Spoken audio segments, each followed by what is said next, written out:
Dr. Mo Somo, Dr. Mohamed. Unaita ile Mo alimfai. Dr. Mohamed, Dr. Mudi. Yule Mudi kwa sababu 64 na yule mchungaji kwa na mheshimu kabisa, ni mtu mzima, ndio alikuwa kabla ya kufanya kitu bila afikirie mbele kinakuaje. Sisi Mtume Muhammad amesema hivi, lolote utakalolifanya angalia mwisho wake inakuaje. Ukiona mwisho wake ni baya, achana nalo. Au kuna unafanya kitu ambacho unatamudhi mtu, achana nacho. Mimi nimesikitishwa tu. Mimi siwezi kusema kwa sababu ameongea kauli kubwa sana. Sasa aongee klabu yeye kaongea yeye. Kitu ambacho kiukweli kabisa klabu yangu atakuwa ifanyie kazi hili swala, kwa sababu kesho kutwa asija katokea mtu mwingine pia akaongea vitu vingine vya hovyo akaonekana viongozi walihusika, kumbe hawajahusika. Kitu kikubwa ni kwamba ma-influencer wengi ni wanafiki. Wanafitinisha watu, wanaongea vitu ambavyo leo wanaongea kitu hiki, kisha wanaongea kitu hiki. Mimi nilishakuongea, nishafuata zaidi ya mara 3 na watani wetu. Nikaimbe kule, lakini sijaenda kwa sababu mimi sio mnafiki. Kwa kitu kikubwa ni kwamba ukishaka klabu kubwa kama hizi na una kauli ambayo kidogo utasikika hata watu wa 10, 15, usiweze kuwa mnafiki. Ongea vitu ambavyo unaoka navyo, vitu ambavyo vikuhusu. Kuna msemaji wa klabu ataongea, kuna mwenyekiti wetu ataongea, kwa kuna vitu ambavyo deeply utakiwa kuviongea kama wewe hauhusiki navyo, kwa sababu otherwise ndio matokeo kama haya tena kwenda polisi pole. Ila kitu kikubwa mimi nawaomba viongozi wa Simba na mwekezaji ambao wao wametumia muda wao mchache kumharibia. Mimi Mo simwangalia kama rafiki yangu au kama ndugu yangu. Mo namwangalia ameitoa wapi Simba, ameipeleka wapi Simba. Simba na lengo lake ni nini ndani ya Simba. Mimi angekuwa sio vitu hivyo asikii kwa rafiki yangu kabisa. Mimi kuna matajiri wangapi sio rafiki zangu kwa sababu gani? Kwa sababu hawaja link na timu ambayo mimi naipenda. Mtu kama Mo amechukua Simba ipo katika 70, 50, 100 huko. Mpaka sasa hivi tunazungumza iko namba 5. Alafu yeye lengo lake Simba ifike namba hii Afrika. Wewe mtu huyo leo kashafika namba 5 unataka kumwambia afai. Wewe ndio unafaa. Sasa wewe ungepewa timu wakati Simba iko namba 100 huko, sijui ingefika namba ngapi. Tulikuwa 500 sasa hivi.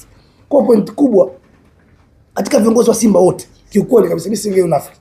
Kiongozi ambaye nimemuona kwa macho yangu anatoa chozi kwa sababu ya Simba ni Mo Dewji. Sisemi unafiki. Mechi ile ya tunafunga goli 3 ile ilikuwa na Raja sijui na nani. Half time tu yule mwamba kashinda kuendelea na game. Sababu tulikuwa baada ya mechi tuongee. Yaani tukutane, yani tuongee. Lakini nilipoona half time anaamka, sio half time, ndio nilivyoongea ile goli la 3. Kaamka, ilikuwa la pili kipindi cha kwanza. Kaamka anaenda nje huyu anaondoka kama mimi nyuma niko nyuma naye. Yaani yule mnamfuatilia yani. Nilipoona kwenye ile gari, nikamsikiliza kidogo. Naona mtu kwenye mskani pale pembeni na mskani analia. Naona yaani kiongozi kama wale, kiongozi ambao sisi tunamtaka, mtu atoe hela zake nje hata makubaliano, yeye ana noma. Yeye mtu ambaye Simba ikifungwa anaumia zaidi kama mshabiki, kwa sababu sifikiri kama hata mshabiki siku ile alitoa chozi. Lakini yeye kiongozi alitoa chozi lake. Kwa hiyo viongozi kama sisi ndio tunawataka. Leo utabasi huyu afai. Utatetea boss hapo ambaye bilioni 1 hiyo afaraka kule asikilizie yenyewe. Ndio mtanakopa kweli sasa. Kama sasa mnakopa kusingiziwa, mtanakopa kweli. Na simu zitazimwa kweli sasa. Kwa sababu vitu vinavyozungumza basi simu zimezimwa. Mtu akamwambia simu imezimwa, tajiri namba yake anayo.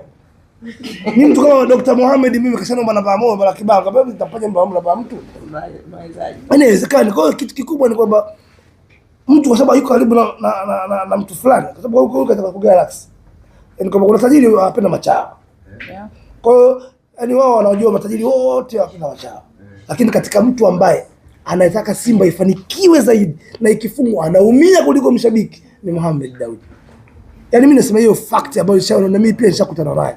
Kwa kitu kikubwa tusipotoshe. Na viongozi wa Simba walifanyia kazi ili swala ambalo limetokea juzi kati. Kwa sababu wao ni wapotoshaji wakubwa. Kwa hiyo wasipochukulia serious, sisi tutaishi kama wanachoongea na wao lao hili lao moja. Lakini kama tukijua kwamba wamechukua action yoyote ya kimaadili, basi itabidi tujue kama wale hawajatuma. Kwa hiyo mimi nazungumza hiko kitu kwa sababu kimeniumiza na nimeona kabisa kuna watu ambao hawataki au wanatumia nembo ya Simba kwa manufaa yao. Kama mtu anaongea hivyo, nyuma kuna bonga mbango wa Simba kama vile katumwa na watu. Sio kitu kizuri. Kwanza mtu unaomba ufikirie. Mimi naona kabisa niko na mheshimu sana yule mchungaji. Mchungaji bado umeniangusha sana. Kiukweli mimi shekhe wewe mchungaji umeniangusha kwenye swala lile kwa sababu umeongea vitu. Afu kuna kitu nikikumbuka. Wamezungumzia swala la uwanja. Mtu anasema hivi uwanja tumejaliwa uwanja mpaka sasa hivi uwanja hamna, angalia wenzetu. Yaani wenzetu wanawazungumzia kwa mazuri miaka 3 mbele. Akwambia utaona kuona tunataka uwanja kubwa, watu wengi. Yaani kama vile yupo katika bodi ya kule. Utajenga sisi hapa at least tuna uwanja wa mazoezi. At least sema katoni sio Town sisi tuna uwanja wetu ambao sasa hivi tunafanya mazoezi. Atulipita hiyo milioni 2. Sio ndio? Sasa kumpa moyo tajiri atoke kwenye uwanja wa mazoezi tujenge uwanja mkubwa zaidi ambao tutatumia katika game unaongeza hata 3,020. Sasa wewe tena unataka kumsifia mtu ambaye hata jukwaa moja yajenga. Yaani hata ajaza chochote unamsifia kwamba huyo atajua kuwa noma huyo. Yaani unajua huyo ni mpoteshaji. Kwa kitu kikubwa ni kwamba taasisi kubwa sana ya Simba mimi naiamini sana. Kuna vitu tunakosea kama binadamu lakini ni taasisi kubwa ambayo ina kila kitu. Yaani katika ni swala tu la kufanya watu waendelee, hiyo transformation ifanyike, watu vitu viendelee vikubwa. Lakini kitu kikubwa ndugu zangu mimi mpaka nimesimama hapa leo nimekuja kwa sababu ya ndugu zangu wameniangusha sana. Mimi kiukweli Dr. Mo nimekuwa unfollow. Yaani hiyo siwezi kuficha. Wewe ni ndugu yake na anasema Dr. Mohamed. Mimi kwa show zangu zote anakuja show zangu. Ni familia yangu kabisa, lakini kwa tendo la jana alilofanya mimi nimeunfollow. Kama mmemind Ramadhani anakuja tusamea. Inshallah. Lakini siwezi kuwa mnafiki kwenye hilo.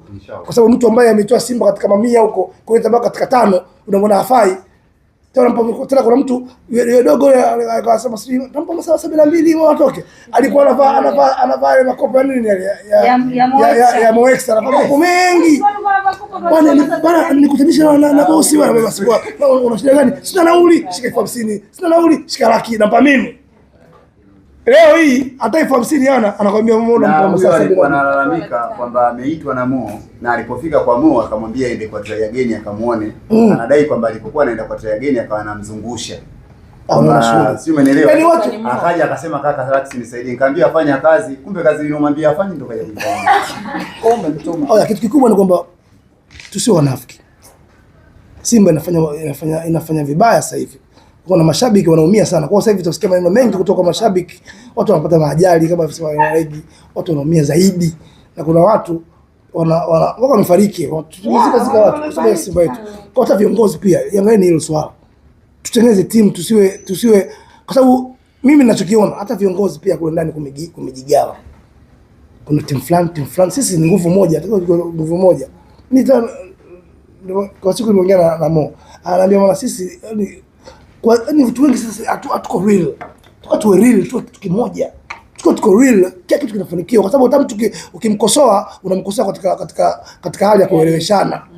Mtu anakubali, lakini sisi hapa wengi ni wanafiki. Mtu anaweza kutoka hapa kaongea kitu kingine, akatoka kwa ule unafiki umehamia kwa influencer baadhi. Mtu akwambia hapa leo Mo apopewe. Kesho anakwambia aondoke. Huyu anakwambia Mangungu aondoke. Kesho Mangungu apopewe. Mangungu unonoma. Sasa kwa sisi tukuelewe nini? Sasa mtu ambie kitu kimoja. Kwa point kubwa sisi sio wanafiki. Simba ni timu ambayo inatakiwa sasa hivi tuwe wamoja kwa sababu tunafanya vibaya unajua. Tuwe wamoja ili tupate timu strong. Tuna mechi magumu anakuja hata na hiyo ambayo klabu bingwa. Hii nini ile klabu bingwa sana. Kuna maligi huku unakutana na Yanga tufunga mara 7 tena. Tarehe moja tunacheza na. Unaona shughuli hiyo. Bado tukoseti na timu, tunakoseti na vitu ambavyo havina kichwa wala miguu. Kwa point kubwa ni kusema tushirikiane, tuweze kujenga timu yetu iwe timu strong. Timu yetu tulikuwa tutadi finali.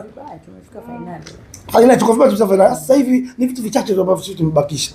Tunakuweka sawa, timu iwe strong, tuendelee. Lakini mimi nakwambieni, tukimtoa Mo Dewji pale, hatutaweza kupata tajiri yoyote na miaka 10 au 20 mbele. Atakuja tajiri anataka maslahi tu, ndio mtajua amjui. People they do not appreciate what they have until they lose it. Nitawatafsiria. Watu hawathamini kile kidogo walichokishika mpaka wakipoteze ndio wanaona thamani. Na unaambiwa Mswahili anakuambia hivi, umuhimu wa kazi unaojua baada ya kuacha kazi.